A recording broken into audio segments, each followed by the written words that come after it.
Hey, what's up guys? My name is Rahul, you're watching Tech Scene, and this is the gaming review, biggest flaws and benchmarks of the Oppo F1. This particular unit is sponsored by our friends at N.O.V.A. So if you want an Oppo F1 for yourself, then be sure to check out their links in the description. So the phone includes a Snapdragon 616 octa-core processor with two Cortex A53 quads clocked at 1.7 and 1 GHz and an Adreno 405 GPU.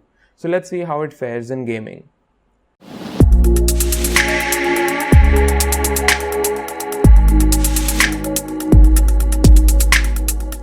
First game is Leo's Fortune. We see that the game runs pretty smoothly and no lags and stutters at all.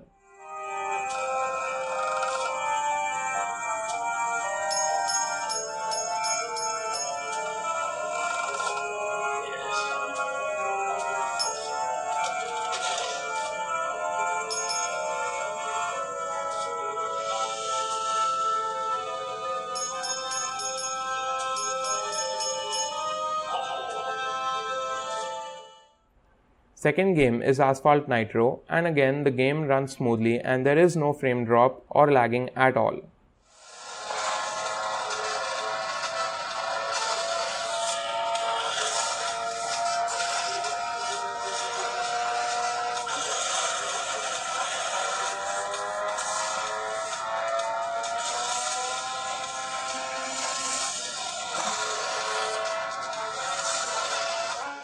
Third game is a little more graphic intensive than the previous two, and it's Dead Trigger 2. And the phone handles this game pretty well, and overall the game runs smoothly and without any frame drops.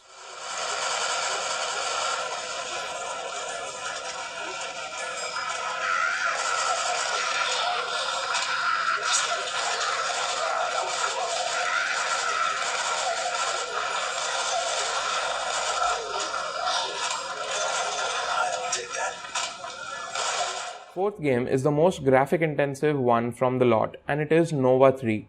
And the phone experiences minor to negligible frame drops, and it's completely playable and is pretty smooth overall.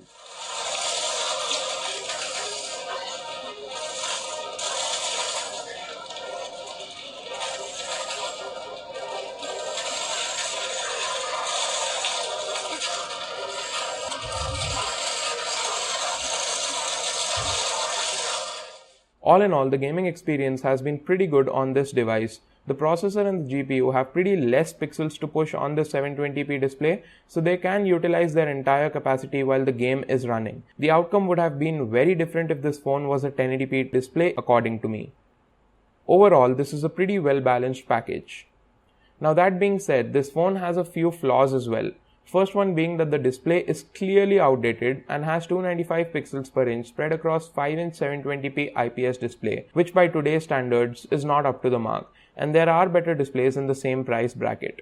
Second flaw is again regarding the display, which doesn't get as bright in sunlight, and it's almost impossible to see it outside in sunlight even at full brightness.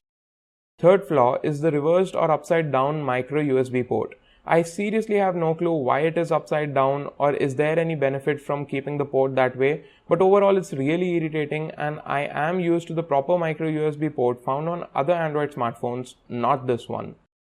Fourth flaw is that the capacitive buttons on this phone are not following the stock Android layout. Back button is on the right and the recent apps button is on the left, like the Samsung phones. On the stock Android or even on LG phones, it's the other way around, and it does take some time to get used to. Moreover, to access the recent apps, you have to long press on the so-called menu button, and yeah, these capacitive buttons are not backlit. So those were the flaws, and now here are some benchmarks. So I'll be running Geekbench, Antutu and 3D Mark now, and you can check the scores for yourself.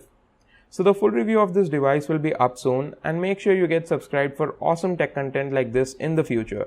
If you missed out my unboxing and hands-on impressions of the Oppo F1, the card will pop up right about now. Don't forget to check out our friends at N.O.V.A, and I'll catch you guys in the next one. Peace.